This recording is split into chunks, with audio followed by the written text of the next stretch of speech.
दोस्तों, आपको यह याद होगा कि सरकार द्वारा यह निर्देशित किया गया था कि शैक्षिक सत्र 2020-21 में कोविड महामारी के दौरान जितने दिन भी विद्यालय बंद रहेंगे, उतने ही दिनों का खाद्यान्न एवं धनराशि बच्चों को प्रेषित किया जाएगा। इसे 4 चरणों में बांटने का प्रोग्राम बना। याद दिलाते चलें कि पहले 3 चरणों का खाद्यान्न और धनराशि बच्चों को ऑलरेडी बांटा जा चुका है, जो कि इस प्रकार है। पहले चरण में अप्रैल 2020 से जून 2020 तक 76 दिनों का प्रावधान रहा, यानी कि बच्चों को 76 दिनों का खाद्यान्न और धनराशि दी जाए। इसी तरह दूसरे चरण यानी कि जुलाई 2020 से अगस्त 2020 तक 48 दिनों का खाद्यान्न और धनराशि बांटने का प्रोग्राम बना। तीसरे चरण यानी कि सितंबर 2020 से फरवरी 2021 को प्राथमिक विद्यालयों के लिए 138 दिनों का और उच्च प्राथमिक विद्यालय के लिए 124 दिनों का प्रावधान बना।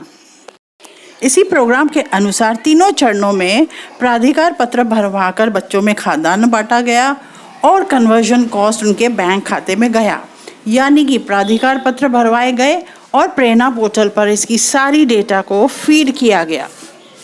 इन तीनों चरणों का खाद्यान्न और कन्वर्जन कॉस्ट तो बच्चों में बांट दिया गया है। अब बारी आती है चौथे चरण की, यानी कि अप्रैल 2021 से अगस्त 2021 तक का खाद्यान्न और कन्वर्जन कॉस्ट बच्चों में अभी बांटना है।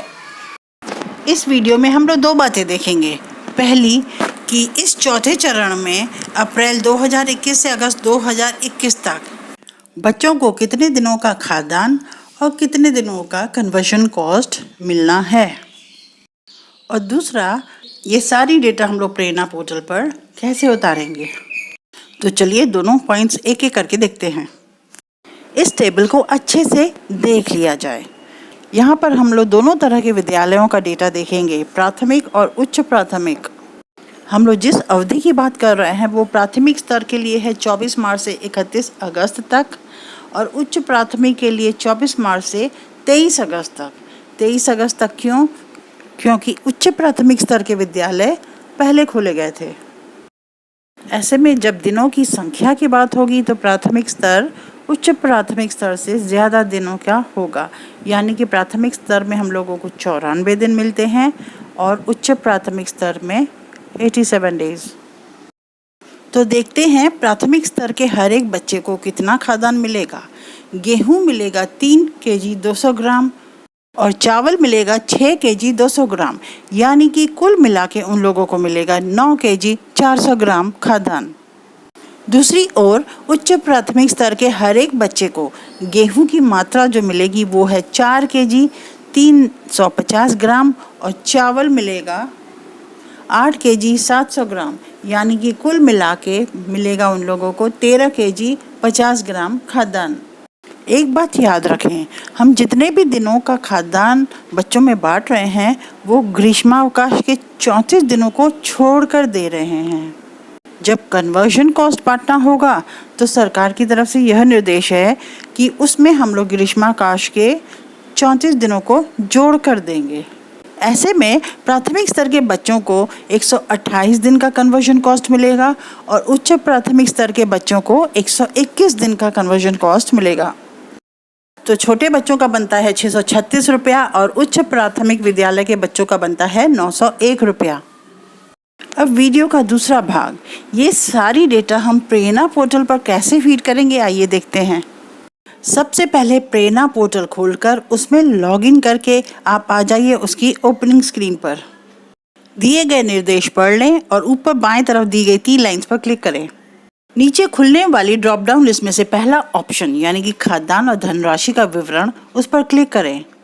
अगली screen student guardian bank Excel upload entry forms की होगी। इसके अंतर्गत नीचे आने वाले 4 बॉक्सेस दिखेंगे। 4 बॉक्सेस माने 4 चरणों के खाद्यान्न और धनराशि का विवरण। इसमें से हम लोग 3 तो पहले भर चुके हैं, आज हम लोग भरेंगे चौथे वाला, यानी कि हम लोगों को चौथे बॉक्स पर क्लिक करना है। अगले पेज पे कुछ निर्देश दिए गए हैं, इसे आप स्वयं पढ़ लें। उसके नीचे आएगा सत्र और स्कूल के बारे में बेसिक इन्फॉर्मेशन जो कि पहले से ही भरी हुई होंगी। जो धनराशि और खाद्यान्न हमें यहाँ पर एंटर करना है वो हमें क्लास वाइज एंटर करना है, हर एक क्लास के लिए अलग। तो नीचे दिए गए ऑप्शन में पहले हम क्लास चूज करेंगे कि किस क्लास का डेटा हम भरने जा रहे हैं। हमने भरा है क्लास 2। सर्च पर क्लिक करें। अगली स्क्रीन कुछ ऐसे दिखेगी। स्क्रीन के इस हिस्से में 3 बॉक्सेस दिख रहे हैं, जिसमें पहले बॉक्स में दिखा रहा है कि क्लास में कितने बच्चे हैं। हमारे क्लास 2 में 33 बच्चे हैं। सेकंड ऑप्शन में ये दिखा रहा है कि उन 33 बच्चों में से कितने बच्चों के बैंक डिटेल्स अपलोड हो चुके हैं। यहाँ पे एक भी एंटर नहीं हुआ है तो 0 दिखा रहा है। तो कितने बच्चों के बैंक डिटेल्स भरने बाकी हैं, वो भी 33, यानी कि सारे के सारे बचे हुए हैं। जैसे जैसे हम हर एक बच्चे के डिटेल्स भरते जाएंगे वैसे वैसे बीच वाला 0, 1, 2, 3, 4 बढ़ता रहेगा। अब आ गया डेटा भरने का असली काम। याद रखिए, हम लोग डेटा जब भरेंगे तो वो 2 तरीकों से भर सकते हैं। या तो हम इस संख्या पर क्लिक करके आगे के डेटा भर सकते हैं, या डाउनलोड एक्सेल फॉर्मेट और अपलोड एक्सेल, इन 2 ऑप्शंस के जरिए कर सकते हैं। आइए एक एक करके दोनों को देखते हैं और दोनों का अंतर भी समझते हैं। पहले तरीके के अंतर्गत हम इस संख्या पर क्लिक करेंगे। क्लिक करते ही उसके ठीक नीचे सारे स्टूडेंट्स की लिस्ट खुलकर सामने आ जाएगी। अब चलिए हम अंशु प्रजापति का रिकॉर्ड भरते हैं। रिकॉर्ड की सारी एंट्रीज चेक करते चले। अगर कुछ गलती नजर आए तो आप उसे वहीं पर चेंज कर दें।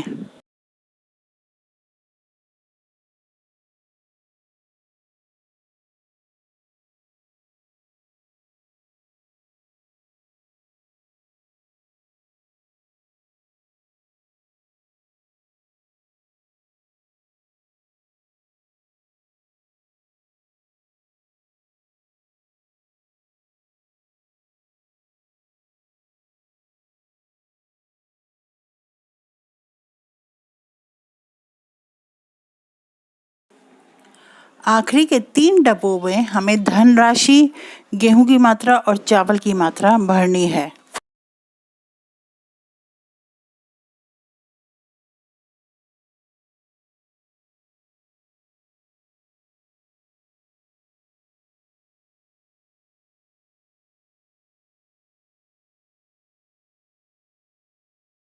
तो ये था प्रेरणा पोर्टल पर खाद्यान्न और धनराशि भरने का पहला तरीका।